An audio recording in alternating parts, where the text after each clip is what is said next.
It's funny how your brain works in moments of absolute catastrophe. It doesn't process the whole scene at once. Instead, it feeds you details, one cruel piece at a time, like a sadistic slideshow. The first slide was a car.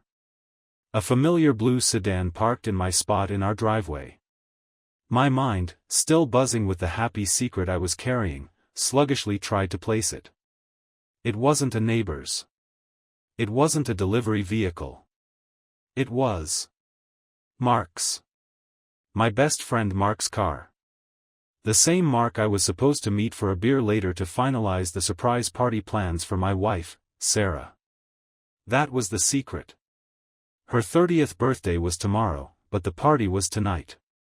For weeks, I had been planning it. I'd coordinated with her friends and family. I'd even taken a half day from work to set everything up. The house was supposed to be empty. She thought I was at the office, and our friends were all due to arrive in an hour.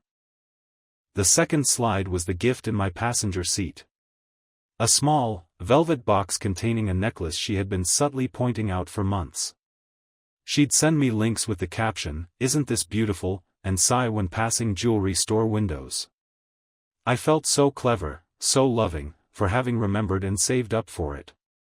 I remember clutching that box as I got out of my car, the rational part of my brain trying to concoct an excuse.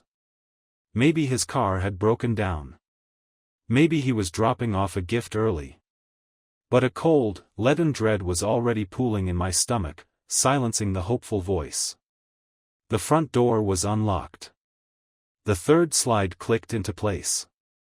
The house was quiet, but not empty. There was a faint scent of her perfume hanging in the air, stronger than usual. And there was another scent, a familiar cologne. Mark's cologne. I didn't call out. I moved on autopilot, my footsteps silent on the carpet. The living room was pristine, exactly as I had left it that morning before the streamers and balloons were to go up. The slideshow continued in the hallway. A discarded pair of her high heels, kicked off carelessly. A man's jacket, Mark's jacket, draped over the back of a chair. Then came the final, devastating slides, projected from the doorway of our bedroom. The scene is burned into my memory with perfect, painful clarity. The soft afternoon light filtering through the window. The rumpled sheets on the side of the bed I slept on. And them. My wife, Sarah, her head thrown back in a laugh I couldn't hear, her fingers tangled in the hair of my best friend. And Mark, his back to me, completely unaware that the world was ending behind him. I must have made a sound, a choked breath, the crinkle of the gift box paper as my grip tightened. They froze. The world froze. Sarah's eyes snapped open, meeting mine over Mark's shoulder. The look on her face wasn't just shock or fear. It was a complete and utter demolition of the person I thought she was. It was guilt, raw and undeniable. Mark turned, and his face went pale. The expression of a man who knew, in an instant, that he had destroyed everything. A friendship of 15 years, evaporated in a single glance. I didn't scream. I didn't throw a punch. The betrayal was so immense, so absolute, that it rendered me silent. My wife, the woman I was throwing a surprise party for, was in our bed with my best friend, on the day I was supposed to celebrate her. I looked down at the velvet box in my hand. The symbol of my love and attention felt like the cruelest joke in the world.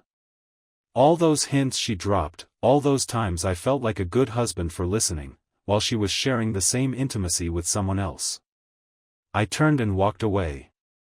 I heard my wife call my name, a desperate, strangled sound, but it meant nothing. I walked out of my own house, got into my car, and drove. I didn't know where I was going. I just drove, while the slideshow of my life's destruction played on a loop behind my eyes. The party guests probably showed up to an empty, dark house. The cake, the decorations, the excited whispers, all for nothing. The real surprise had already happened, and I was the only one who got to experience it. A surprise that didn't just ruin a birthday, but obliterated a marriage and a lifelong friendship in one fell swoop. I'm staying in a hotel now. The velvet box is still in my car. I can't bring myself to look at it. Every time I close my eyes, I see that final slide.